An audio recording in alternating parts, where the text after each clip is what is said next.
नमस्कार प्यारे बच्चों। आज हम पाठ पढ़ेंगे भारत की खोज अंतिम दौर एक। भारत राजनीतिक और आर्थिक दृष्टि से पहली बार एक अन्य देश का पुछल्ला बनता है। पुछल्ला मतलब पिछलगू, पीछे चलने वाला। भारतीय संस्कृति में कभी भी पहले ऐसा दौर नहीं आया था जिसमें भारत किसी देश के पीछे चल करके या किसी देश का गुलाम बन करके उसकी सभ्यता और संस्कृति के अनुसार कार्य करे। परंतु अंग्रेज़ों ने जब भारत के ऊपर अधिकार जमा लिया तो उसके बाद उन्होंने अपनी सभ्यता और संस्कृति का प्रचार प्रसार भारत में किया और धीरे धीरे भारत अपनी सभ्यता संस्कृति को छोड़ करके अंग्रेजी सभ्यता संस्कृति के पीछे पीछे चल दिया।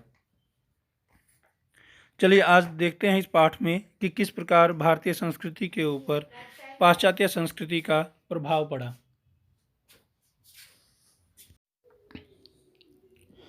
भारत में अंग्रेजी राज्य की स्थापना उसके लिए एकदम नई घटना थी, जिसकी तुलना किसी और राजनीतिक अथवा आर्थिक परिवर्तन से नहीं की जा सकती थी। भारत पहले भी जीता जा चुका था, लेकिन ऐसे आक्रमणकारियों द्वारा जो उसकी सीमाओं में आकर बस गए और अपने को भारत के जीवन में शामिल कर लिया। देखिए, पहले भी भारत के ऊपर अनेक आक्रमण हुए, लेकिन अनेक जो आक्रमणकारी लोग थे वो समय समय पर भारत में आए, भारत को जीता, भारत के ऊपर विजय प्राप्त की, परंतु वो यहीं पर आकर के बस गए और यहीं अपने आप को भारतीय ही बना लिया। जैसे मुगलों ने भी, शक और हुन लोगों ने भी अपने आप को भारतीय बना लिया, वो भारत में ही आकर के बस गए और भारत का एक हिस्सा बन गए। परंतु ऐसा पहली बार हुआ था जब अंग्रेज भारत में आए, परंतु वो अपने आप को भारतीय नहीं बना सके, या उन्होंने अपने आप को भारतीय नहीं बनाया, या भारत को उन्होंने इस ढंग से नहीं अपनाया, अपने देश के रूप में, अपने भूमि के रूप में नहीं अपनाया, बल्कि उन्होंने भारत को एक मंडी के रूप में स्वीकार किया और भारत को एक तरह से अपने व्यापार के लिए, अपना सामान बेचने के लिए उन्होंने इस्तेमाल किया और यहाँ के लोगों का शोषण किया। उसने अपनी स्वाधीनता कभी नहीं खोई थी और वह कभी गुलाम नहीं बना था। भारत कभी ऐसी राजनीतिक और आर्थिक व्यवस्था में नहीं बंधा था जिसका संचालन केंद्र उसकी धरती से बाहर हो। तो भारत के ऊपर आक्रमण कई बार हुए, बहुत सारे राजाओं ने इसके ऊपर राज्य किया, परंतु ये कभी अधीन नहीं हुआ था, गुलाम नहीं हुआ था। इसका अभिप्राय क्या हुआ, जैसे मुगल लोग थे, वो भी क्योंकि भारत का ही एक हिस्सा बन चुके थे, इसलिए वो भी, हम उनकी राज्य को हम ये नहीं कहेंगे कि हम गुलाम थे उस वक्त, क्योंकि उस वक्त भी बहुत सारे हिंदू राजा अपने स्वाधीन साम्राज्य को बनाए हुए थे। बहुत सारे राजाओं ने अपने अपने राज्य में अच्छे अच्छे कार्य किए। साथ में मुगलों ने भी, बहुत सारे राजा, मुगल सम्राट ऐसे थे जिन्होंने बहुत ही उत्कृष्ट कार्य किए और सभ्यता संस्कृति के विकास में बहुत योगदान दिया। परंतु पहली बार ऐसी स्थिति थी कि जब भारत के बाहर से कोई उसके ऊपर शासन कर रहा था, उसका शासन बाहर से चल रहा था, भारत की धरती से नहीं चल रहा था। मुगल थे, वो भारत की धरती पर रह करके ही दिल्ली को उन्होंने राजधानी बनाया और वहीं से अपना शासन चलाया। परंतु यहाँ पर उनका जो शासन का जो मुख्य केंद्र बिंदु था वो इंग्लैंड में था। इंग्लैंड की जो कंपनी थी, ईस्ट इंडिया कंपनी, उसका मुख्य जो हेडक्वार्टर था वो इंग्लैंड में था और इंग्लैंड से ही वो पूरा संचालन करती थी इस साम्राज्य का। और वहाँ से जो भी लॉर्ड क्लाइव या लॉर्ड विलियम बेंटिक वगैरह जितने भी गवर्नर जनरल आए, वो सारे सारे वहाँ से नियुक्त करके भेजे गए थे। तो एक तरह से सीधा शासन जो चलाया जा रहा था, सीधी जो सरकार चलाई जा रही थी, वो इंग्लैंड में बैठे हुए जो ईस्ट इंडिया कंपनी के अधिकारी थे उनके द्वारा चलाई जा रही थी। तो इसलिए ये पहली बार हुआ था कि भारत किसी का गुलाम हुआ था। वह कभी ऐसे शासक वर्ग के अधीन नहीं रहा जो अपने मूल और चरित्र दोनों में स्थायी रूप से विदेशी था। अभी तक जितने भी आक्रमणकारी आए, जो भी विदेशी आक्रमणकारी आए थे, वो सभी बाद में भारत में ही बस गए थे और भारतीय ही बन गए थे। परंतु अंग्रेज लोग जो थे वो अपने मूल रूप से अभिप्राय क्या हुआ कि अपने पिछले इतिहास की दृष्टि से भी वो विदेशी ही थे और चरित्र की दृष्टि से भी वो विदेशी ही बने रहे। उन्होंने कभी भी भारत को अपने देश के रूप में नहीं अपनाया, बल्कि वो विदेशियों की तरह उसका शोषण करते रहे। नया पूंजीवाद सारे विश्व में जो बाजार तैयार कर रहा था, उससे हर सूरत में भारत के आर्थिक ढांचे पर प्रभाव पड़ना ही था। लेकिन जो परिवर्तन हुआ वह स्वाभाविक नहीं था और उसने भारतीय समाज के पूरे आर्थिक और संरचनात्मक आधार का विघटन कर दिया। जब अंग्रेज लोग भारत में आए तो भारत के अंदर आर्थिक ढांचा कुछ और तरह का चलता था। वस्तु विनिमय पद्धति भी चलती थी, मुद्रा पद्धति भी चलती थी। मुद्रा पद्धति में सोने, चांदी और उसके तांबे के सिक्कों का प्रयोग किया जाता था।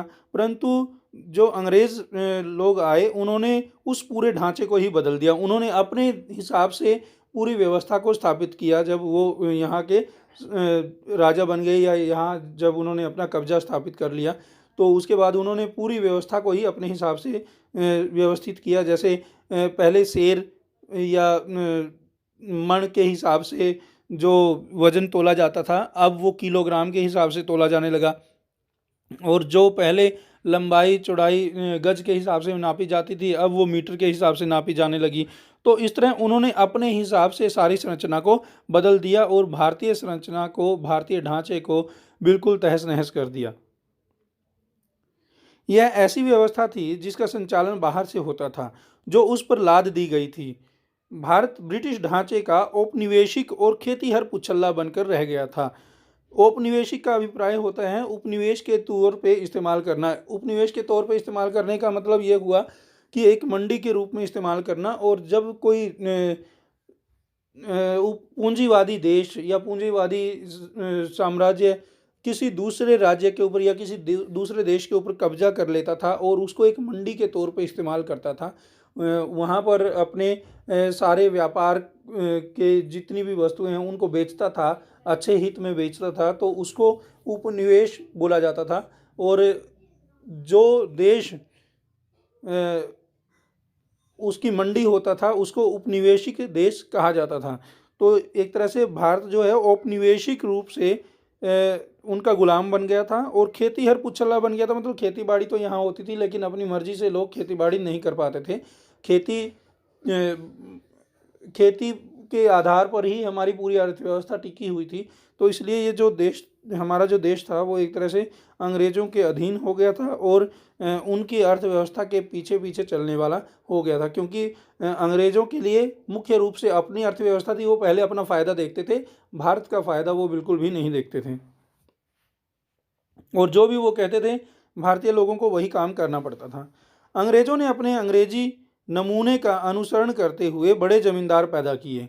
अंग्रेज़ों ने जिस प्रकार वहाँ पर उन्होंने अन्य देशों में अर्थव्यवस्था स्थापित कर रखी थी, ढांचा स्थापित कर रखा था कि बड़े बड़े ज़मींदार बनाए गए, उनके नीचे छोटे छोटे किसान जो हैं वो काम करते थे उनकी ज़मीनों में, और ज़मींदार उनसे कर इकट्ठा करते थे, लगान इकट्ठा करते थे और फिर एक मुश्त राशि में एक साथ इकट्ठा करके वो धन अंग्रेज़ों को दे दिया जाता था, अंग्रेज़ अधिकारियों के पास जमा करा दिया जाता था।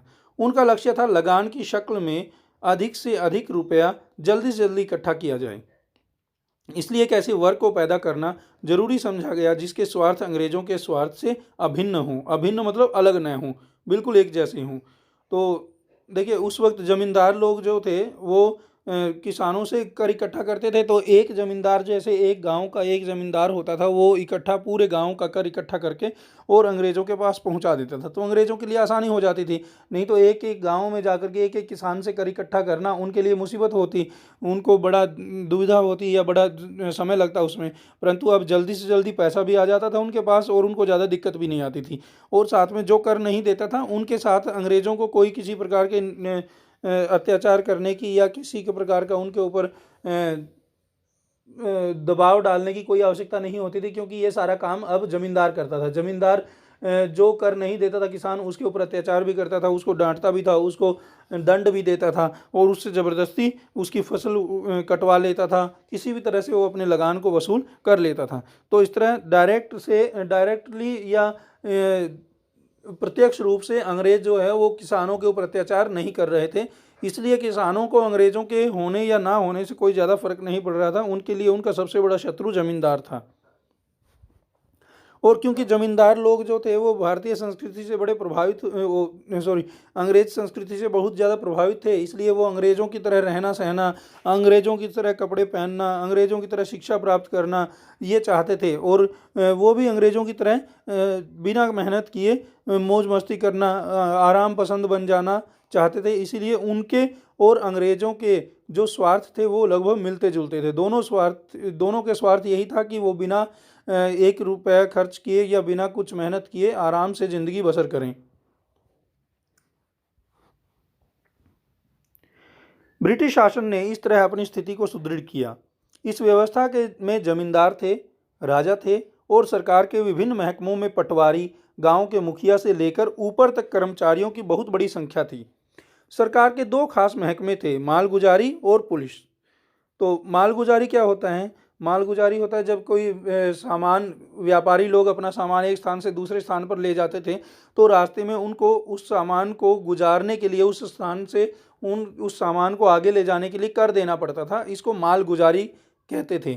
इसको एक तरह से हम आज के समय में गुड्स एंड सर्विसेज टैक्स बोलते हैं, जिसको हम जीएसटी के रूप में जानते हैं।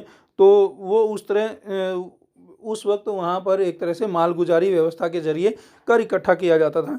और दूसरा सबसे बड़ा महकमा था पुलिस। जब भी कोई विद्रोह होता था या कोई किसी प्रकार का विरोध किया जाता था कहीं पर, तो पुलिस के द्वारा उनको दंड दिया जाता था और पुलिस उस व्यवस्था को कायम करने के लिए एक मोहरा बन गई थी और पुलिस के माध्यम से वो आराम से अपनी व्यवस्था को बनाए रख सकते थे। इन दोनों के ऊपर हर जिले में कलेक्टर और जिला मजिस्ट्रेट होता था। जो ये आज की हमारी पद्धति है, जिला मजिस्ट्रेट या डिप्टी कलेक्टर या डिप्टी कमिश्नर, प्रत्येक ज़िले में जो डिप्टी कमिश्नर वगैरह होता है, ये अंग्रेज़ों की ही देन है। उस समय भी डिप्टी कलेक्टर या डिप्टी मजिस्ट्रेट या डिप्टी कमिश्नर के नाम से इन पदों को जाना जाता था। और उस वक्त भी वो पूरे ज़िले का एक मालिक होता था जो डिप्टी कलेक्टर या जिला मजिस्ट्रेट कहलाता था। आज भी वही स्थिति है। और वो शासन की धुरी था। शासन की धुरी मतलब शासन का आधार था, शासन चलाने का आधार था। जो भी कोई भी चीज़ लागू करनी होती थी तो जिला स्तर पर जो जिला मजिस्ट्रेट या डिप्टी कमिश्नर या डिप्टी कलेक्टर होता था वही सारी चीज़ों को लागू करवाता था। और यही स्थिति आज भी है हमारे देश में। आज भी कोई भी नियम कानून लागू करवाना होता है तो डिप्टी कलेक्टर तक वो लेटर जाते हैं और डिप्टी कलेक्टर उस नियम को अपने पूरे ज़िले में लागू करवाता है। इस तरह प्रत्येक डिप्टी कलेक्टर जो है वो अपने अपने ज़िले में उन नियमों को लागू करवाता है और वो नियम पूर्ण रूप से लागू हो जाता है। इस तरह भारत को साम्राज्यवादी उद्देश्यों के लिए बिना कुछ भुगतान किए अड्डे की तरह इस्तेमाल तो किया ही गया, इसके अलावा उसे इंग्लैंड में ब्रिटिश सेना के एक हिस्से के प्रशिक्षण का खर्च भी उठाना पड़ा। इस राशि को कैपिटेशन चार्ज कहा जाता था। वास्तव में भारत को ब्रिटेन के हर तरह के दूसरे खर्च भी उठाने पड़ते थे। भारत के ऊपर ये खर्च लाद दिए जाते थे।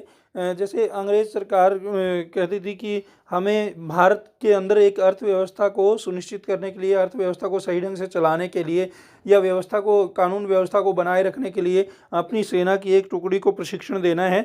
और इसीलिए इसका, क्योंकि ये भारत के लिए हम इस सेना को प्रशिक्षित कर रहे हैं, इसीलिए इसका पूरा खर्च भी भारत ही उठाएगा। तो भारतीय राजाओं से या ज़मींदारों से उसका कर इकट्ठा किया जाता था और वो ज़मींदार और राजा लोग किसानों से, मजदूरों से उस कर को इकट्ठा करते थे। तो इस तरह डायरेक्टली इनडायरेक्टली जो उस सेना के हिस्से का प्रशिक्षण का खर्च था वो आम भारतीय किसान और मजदूर उठा रहा था और इस चीज़ को कैपिटेशन चार्ज के नाम से जाना जाता था। इस जो कर अंग्रेज सरकार ज़मींदारों से और साहूकारों से या राजाओं से इकट्ठा करती थी इस प्रशिक्षण के नाम पर, तो उसको कैपिटेशन चार्ज कहा जाता था।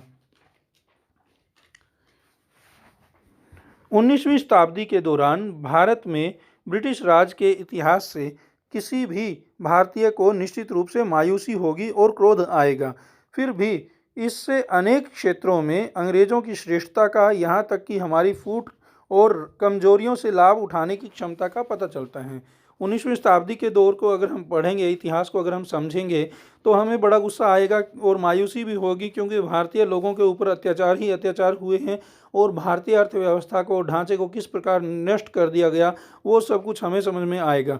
लेकिन फिर भी एक चीज़ अगर हम देखें तो अंग्रेज़ों ने उस समय एक तरह से भारतीयों के ऊपर अपनी श्रेष्ठता दिखाई, क्योंकि भारतीय लोग तो आपस में लड़ लड़ करके ही अपनी कमजोरियों को दिखाते रहे। अंग्रेज़ों ने उस कमजोरी का फ़ायदा उठाया। क्योंकि अंग्रेज लोग आपस में ऐसे लड़ते झगड़ते नहीं थे। उनको पता था कि किस प्रकार हम भारत के ऊपर हमला करके या भारत के ऊपर अधिकार करके इसका शोषण कर सकते हैं। और भारत के पास पूंजी की कमी नहीं थी, लेकिन उस समय के जो हमारे राजनेता लोग थे या जो हमारे राजा लोग थे, वो आपस में ही लड़ते रहते थे, जिसके कारण से अंग्रेज़ों ने उनकी इस बेवकूफ़ी का फ़ायदा उठाया। इसलिए कहा जा सकता है कि अंग्रेज़ उस समय में श्रेष्ठ थे और भारतीय लोग अपनी मूर्खता के कारण गुलाम बन गए। तो चलिए आज इतना ही, इस वीडियो में हम इतना ही करेंगे। इसके बाद हम अगली वीडियो में इसके बाद हम पढ़ेंगे भारत में ब्रिटिश शासन के अंतर्विरोध और राजा राम मोहन राय बंगाल में अंग्रेजी शिक्षा और समाचार पत्र।